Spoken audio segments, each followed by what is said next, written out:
मैंने इसके पहले भी एक वीडियो बनाया था कि अगर आपके पास सहारा का पासबुक है, जैसे कि मंथली हो या फिर रिकरिंग हो या फिर आपका डेली का खाता हो, अगर आपके पास पासबुक है तो फिर आप उसको कैसे ऑनलाइन करेंगे, इसके पहले मैंने एक वीडियो बनाया था। लेकिन बहुत सारे मेरे मित्रों और जमाकर्ताओं का यह अभी भी पूछना है कि उनको यह समझ में नहीं आ रहा है कि पासबुक पे पासबुक नंबर कहाँ लिखा हुआ है। जो हमें ऑनलाइन करना है, ऑनलाइन करते समय हमको पासबुक या फिर सर्टिफिकेट नंबर डालना है, तो पासबुक नंबर पासबुक पे कहाँ लिखा हुआ है ये उनको समझ में नहीं आ रहा है। दूसरा उनका समस्या ये है कि रसीद नंबर कौन सा डालें, पहला रसीद नंबर डालें या फिर सबसे लास्ट जमा जो है वो रसीद नंबर डालें। डिपॉजिट अमाउंट में क्या डालें, वो क्या वो जो शुरू में खाता खोले थे उस समय जितना का खाता खोले थे वो डिपॉजिट अमाउंट है, या फिर जितना अभी तक जमा हुआ है उसको कुल जोड़कर वो डिपॉजिट अमाउंट है। ये सारी समस्याएं हैं आपको पासबुक को लेकर, और मैं आज आपके इस समस्या को दूर करूंगा। आपके सामने पासबुक में लेकर आऊंगा और पासबुक को दिखाकर आपको बताऊंगा कि आपका कहाँ रसीद नंबर लिखा हुआ है और कहाँ से आपको पासबुक नंबर लिखना है और डिपॉजिट अमाउंट क्या लिखना है। तो हेलो दोस्तों, स्वागत है आपका अपने यूट्यूब चैनल पे। मैं नागेश भारद्वाज आप लोग का तहे दिल से स्वागत करता हूँ। दोस्तों, आप लोग का क्वेरी था कि कैसे आप पासबुक का एंट्री करेंगे या ऑनलाइन करेंगे। एक मित्र ने हमसे ये भी पूछा था कि आप जो ये इन्फॉर्मेशन देते हैं आप वो कहाँ से इन्फॉर्मेशन लाते हैं, क्या आप कोई सहारा के एजेंट हैं या आप क्या हैं, आप कहाँ से ये जानकारी लाते हैं, क्या आप सहारा से पूछकर हमको बताते हैं, क्या आप 100% श्योर हैं या आप जो जानकारी देते हैं वो सही है। तो मैं मित्रों से सबसे पहले एक बात कहना चाहूँगा कि मैं आपको सबसे पहले अपना इंट्रोड्यूशन दे दूँ। मैं नागेश भारद्वाज हूँ और मैं सहारा इंडिया में कम से कम 6 वर्ष तक कंप्यूटर ऑपरेटर के रूप में काम कर चुका हूँ। इसलिए मैं जो भी आपको इन्फॉर्मेशन दूंगा वो आप समझ जाइए कि 100% मैं आपको सही दूंगा, क्योंकि मेरे पास कुछ टेक्निकल नॉलेज है जो मैं आपके साथ साझा कर रहा हूँ। बहुत सारे लोग अब यहाँ पे ये कमेंट करेंगे कि तुम भी सहारा के कर्मी हो तो तुम भी लूट मचाए हो, पैसा लूटे हो। तो दोस्त, मैं आपसे एक बात बता दूं कि पेट आदमी से कुछ भी करवा सकता है। 2012 में मैंने सहारा ज्वाइन किया था, 2018 तक मैंने सहारा में काम किया। 2012 में मेरे पिताजी का डेथ हुआ था। उस टाइम पे घर का बड़ा बेटा होने के कारण मुझे घर का लाइबिलिटी संभालना था। मैं सहारा में उस टाइम 2012 में 4,500 रुपये पे मैंने ज्वाइन किया था काम करना सहारा में, और मैं 2018 तक काम भी किया। छोड़ने का मेरा सहारा कारण ये हुआ कि मैं सहारा में बहुत बार अपने प्रमोशन के लिए एग्जाम दिया, एग्जाम में पास भी हुआ, लेकिन इंटरव्यू में मुझे छांट दिया जाता था क्योंकि मेरे पास पैरवी नहीं था किसी बड़े अधिकारी का कि मुझे प्रमोशन मिल जाए। और मैंने जिन लड़कों को पास करवाया वो लड़के आज प्रमोशन ले लेकर सहारा में अपना काम कर रहे हैं। चलिए, कहा जाता है ना कि जो होता है वो अच्छे के लिए होता है। सहारा में मेरा प्रमोशन नहीं हुआ वो अच्छा है, क्योंकि अब मैं सहारा से बढ़िया पोस्ट पर, मैं सरकारी पोस्ट पर हूँ। अभी एक सरकारी विभाग में कंप्यूटर ऑपरेटर हूँ। तो जो हुआ अच्छा हुआ। लेकिन मैं आपसे एक बात बता दूं कि मैं आपको इमोशनल करने के लिए जिस तरह बातें नहीं बता रहा हूं। एक मित्र ने क्वेरी किया था कि आप कैसे इन्फॉर्मेशन ये देते हैं, तो उसमें मैंने ऐसा आपको बता दिया। अब मैं आपको एक बात बता दूं कि मैं जो भी आपको इन्फॉर्मेशन देता हूं मैं एकदम सटीक देता हूं, क्योंकि हम लोग जानते हैं कि कैसे ऑफिस में काम होता था और कहाँ पर क्या चीज़ लिखा हुआ होता है। तो आइए स्क्रीन पर आपको हम दिखाते हैं कि आपका पासबुक नंबर आपके पासबुक पे कहाँ लिखा हुआ है, और आप रिसिप्ट नंबर क्या डालेंगे, आप डिपॉजिट अमाउंट क्या डालेंगे। ये सारी चीजें मैं आपको स्क्रीन पर लेकर चलता हूं और वहां से आपको मैं सारी इन्फॉर्मेशन देता हूं।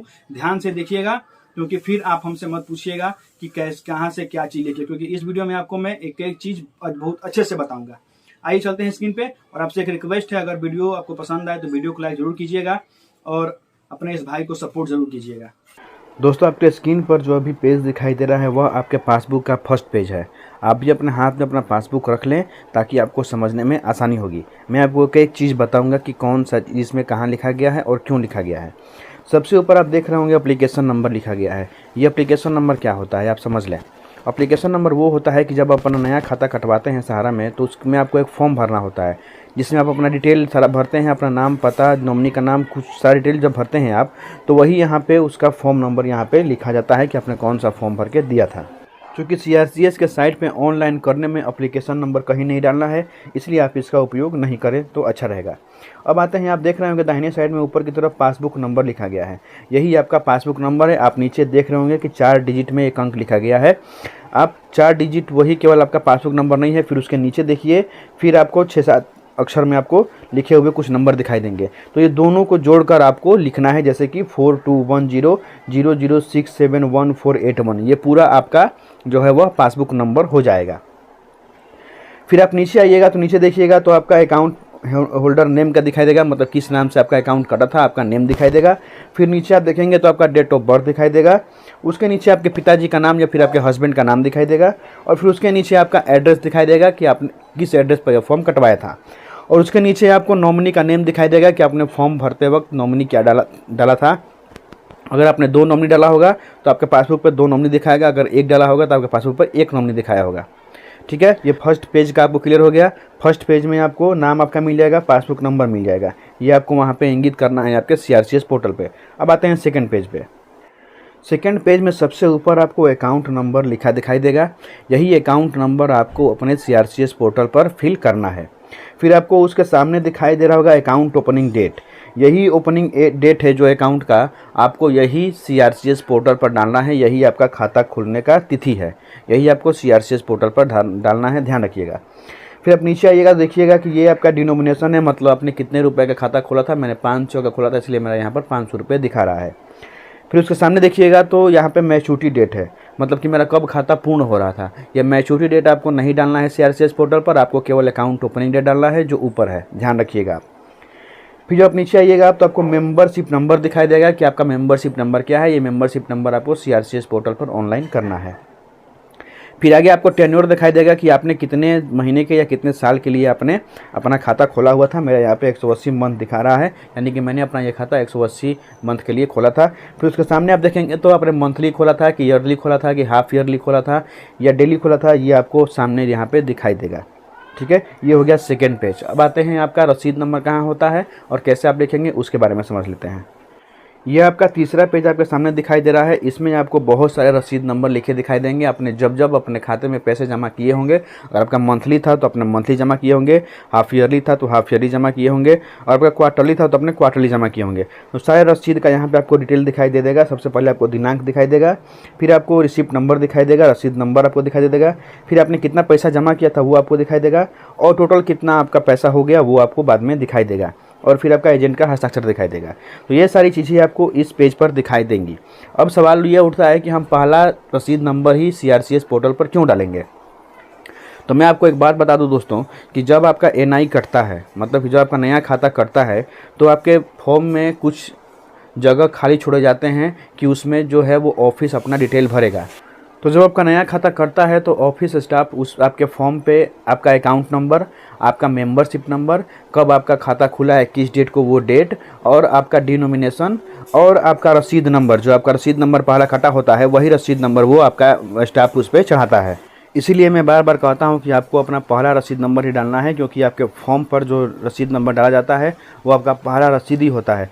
अगर आपके पास पहला रसीद नहीं है तो कोई दिक्कत नहीं, आप अंतिम रसीद भी डाल दीजिए, या अंतिम भी नहीं है तो कोई भी एक रसीद नंबर आप डाल सकते हैं, कोई दिक्कत नहीं है। लेकिन हाँ, अगर पहला रसीद है तो मैं तो ये कहूँगा कि आप पहला रसीद ही डाल दीजिए, क्योंकि सहारा के पास जो आपका डिटेल है उसमें पहला रसीद ही इंगित है। इसीलिए मैं कहता हूँ कि आप पहला रसीद डालिए। अब अगर बात करें कुल जमा राशि की, तो आप अपने पासबुक में देखेंगे सबसे लास्ट रसीद आपका कहाँ पर चढ़ाया गया है।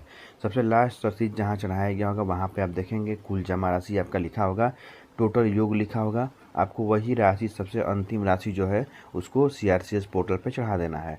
अगर आपका पासबुक अभी अपडेट नहीं है तो सबसे पहले आप अपने सहारा ऑफिस जाएंगे और वहाँ से आप पार्टी लेजर निकलवा लेंगे, जो भी वहाँ पे स्टाफ होंगे। पार्टी लेजर निकालने के लिए अगर उनके पास पेज नहीं होगा तो आप अपने व्हाट्सएप पर पार्टी लेजर ले लेंगे और घर पे आके सारा पासबुक को एंट्री कर लेंगे। जी हाँ, आप भी अपने आप भी एंट्री कर सकते हैं अपने पासबुक का, बशर्ते आपके पास पार्ट लेजर होना चाहिए, आपके खाते का डिटेल होना चाहिए। अब आप पूरा एंट्री करके और टोटल राशि वहाँ पे लिख लेंगे CRCS पोर्टल पर। तो आपको CRCS पोर्टल पर यही कुल जमा राशि आपको एंट्री करना है। इस वीडियो में हमने आपको सब कुछ बता दिया है कि कहाँ से आप अकाउंट नंबर लिखेंगे, कहाँ से आप मेंबरशिप नंबर लिखेंगे, कहाँ से पासबुक नंबर लिखेंगे और कौन सा जमा राशि आप लिखेंगे, अकाउंट ओपनिंग डेट क्या है। ये सारी चीज़ें हमने आपको पासबुक में अच्छे से बता दिया है। आशा है कि आपको समझ में आया होगा। अगर आपको समझ में आया होगा तो वीडियो को लाइक और चैनल को सब्सक्राइब जरूर कीजिएगा। और अगर आपके पास कुछ क्वेरी हो तो कमेंट बॉक्स में लिखिए, आपका वो क्वेरी का समाधान किया जाएगा।